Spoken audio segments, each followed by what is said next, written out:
नियत में खोट। गीता को जन्म से ही एक चीज उसके परिवार से मिली थी और वो थी जिम्मेदारी।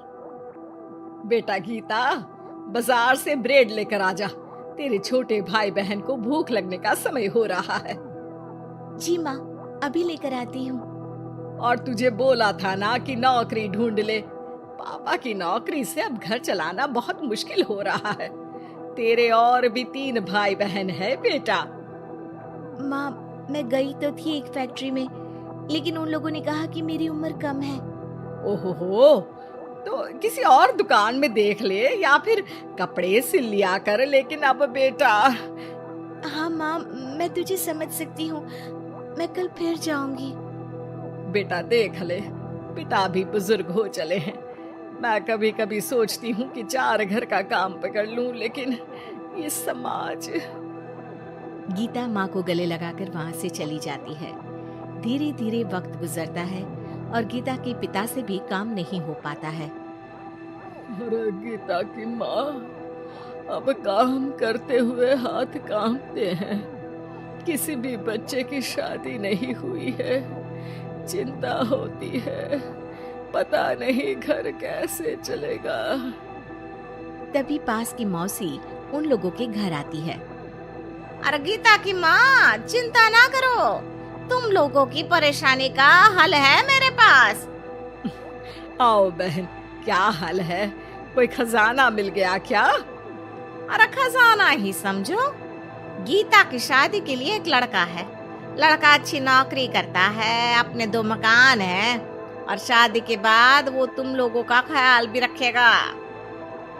ऐसा क्या देख लिया गीता में उसने जो इतना सब करने को तैयार है? अरे भाई साहब, अब आप लोगों से क्या छुपाना। लड़के की पहली बीवी का स्वर्गवास हो चुका है और 2 छोटे बच्चे भी हैं। अरे क्या बोल रही हो मौसी? नहीं नहीं, मैं ऐसी जगह अपनी गीता की शादी नहीं करूंगी। हाँ, मैं भी गीता को किसी ऐसे घर में नहीं भेजूंगा जहाँ 2 बच्चे पहले ही हो। देखो, गीता मेरी भी बेटी जैसी ही है। अरे लड़का बहुत ही शरीफ है, हो सकता है उसके भाग्य में गीता हो। वो याद नहीं, बच्चे इतने छोटे हैं कि असली माँ और सौतेली माँ में फर्क भी नहीं समझेंगे। अरे लेकिन गीता ही क्यों? क्योंकि गीता को मैं जानती हूँ, कोई दूसरी लड़की उन बच्चों का जीवन खराब कर देगी। काफी मनाने के बाद और हालात को देखते हुए गीता की शादी गणेश के साथ हो जाती है। गीता, मैं ऑफिस जा रहा हूँ। तुम्हें कुछ चाहिए तो मैं ले आऊंगा। मुझे कुछ पैसे दे दीजिए, मैं घर जाना चाहती हूँ। अरे लेकिन बच्चे। आप बच्चों की चिंता मत करिए, वो भी नानी का घर देख लेंगे। गणेश को गीता की बात अच्छी लगती है। वो उसे पैसे देकर ऑफिस चला जाता है। गीता दोनों बच्चों को लेकर माँ के पास जाती है। अरे मेरे नाती और नातिन, कितने प्यारे बच्चे हैं गीता। हाँ माँ, ये तो दोनों बच्चे मेरे ही हैं। चलो जाओ, अपने मामा और मौसी के साथ खेलो। फिर क्या था, गणेश के बच्चों को ननिहाल और गीता को अपने घर को पालने के लिए गणेश का सहारा मिल जाता है। माँ, ये पैसे ले ले, इनसे तो घर की टूटी छत बनवा लेना और राशन डाल लेना। और हाँ, मैं ना ये कपड़े भाई बहनों के लिए लाई हूँ। धीरे धीरे गीता का घर भी संवरने लगता है। वो अपने ससुराल में भी अच्छे से रहती है और फिर गीता को एक बेटा होता है।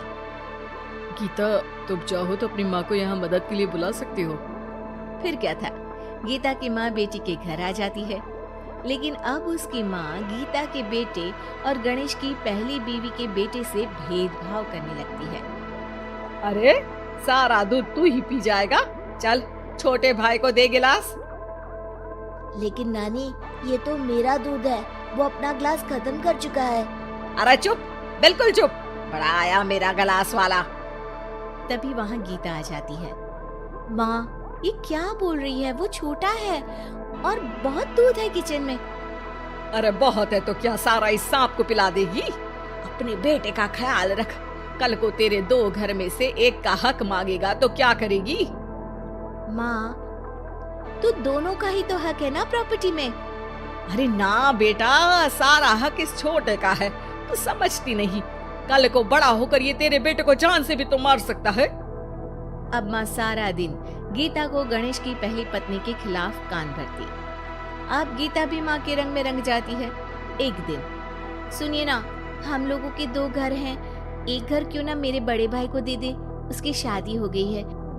और फिर हमारे तो दोनों बच्चे छोटे हैं, बड़े होंगे तब तक तो वो घर हमारे काम का नहीं है ना जी।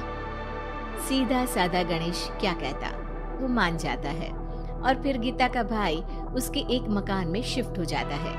गणेश के ऑफिस जाने के बाद गीता गणेश की पहली पत्नी के बेटे से कहती है, सारा दिन खेलते रहते हो, पढ़े नहीं तो काम पर लगा दूंगी, समझे? बेटा, जो अब सौतेली माँ से सहम चुका था, एक फैक्ट्री में जाता है। साहब, कुछ काम मिलेगा? बेटा, मुझे एक ऑफिस बॉय की जरूरत है, लेकिन तुम तो अच्छे घर के लगते हो। हाँ हूँ भी, लेकिन फिलहाल काम की तलाश है। बेटा एक फैक्ट्री में चपरासी बन जाता है और एक दिन दुखी गणेश का स्वर्गवास हो जाता है। अब तो तेरे पापा भी नहीं रहे, चल निकल इस घर से। अरे क्या बोल रही है बहन, इस घर में इसका कानूनी अधिकार है, कहीं कोर्ट कचहरी का चक्कर लगा तो तू इस घर की भी नहीं रहेगी। अरे तो अब क्या करूं? बस तू अब इसकी शादी कर, इसकी बीवी को खूब सताना कि ये खुद ही बीवी को लेकर घर छोड़ दे। गीता को भाई की बात जंच जाती है, लेकिन कहते हैं ना कि पाप का घड़ा तो भरता ही है। बेटी की शादी के बाद उसकी बीवी सास से भी 4 कदम आगे निकलती है। ए, क्या सारा दिन सोती रहती है, कोई काम नहीं है क्या? चल निकल इस घर से और अपने पति को भी लेती जा। हाँ हाँ तो चली जाती हूँ, वैसे भी ससुर जी के 2 मकान हैं, तो एक तो हमारा ही है, बस अब तो आप हमें अलग ही कर दो। आय हाय, कल की आई छोकरी, मकान दे दूं? अरे वो तो मेरे भाई ने तेरे ससुर से खरीदा था पूरे नकद पैसों में। अच्छा, तो कागज दिखा दो और जो मकान बिकने में पैसा आया उसमें हिस्सा दो, तभी घर खाली करूंगी। सास का पारा 7वें आसमान में चढ़ जाता है, लेकिन करती भी तो क्या, ना तो उसके पास कागज थे और ना ही पैसे। और हाँ सासू माँ, वो मेरी शादी में जो भर भर के जेवर पहने थे ना आपने, वो भी इनकी असली माँ के हैं, उन जेवर पर भी मेरा अधिकार है। देखा था मैंने अपनी पहली सास के फोटो में वो गहने पहने हुई, कितनी सुंदर थी वो, कितना जच रहा था उन पर ये सब। सास तो बहू की बात सुनकर दंग रह जाती है। हे भगवान, ये तो बहुत ही तेज है, इससे पंगा लूंगी तो ना घर की रहूंगी ना गहनों की, और पैसे भी हाथ से चले गए। अब क्या था, गीता को सालों बाद उसका तोड़ मिल जाता है। अब घर में सुख शांति हो जाती है।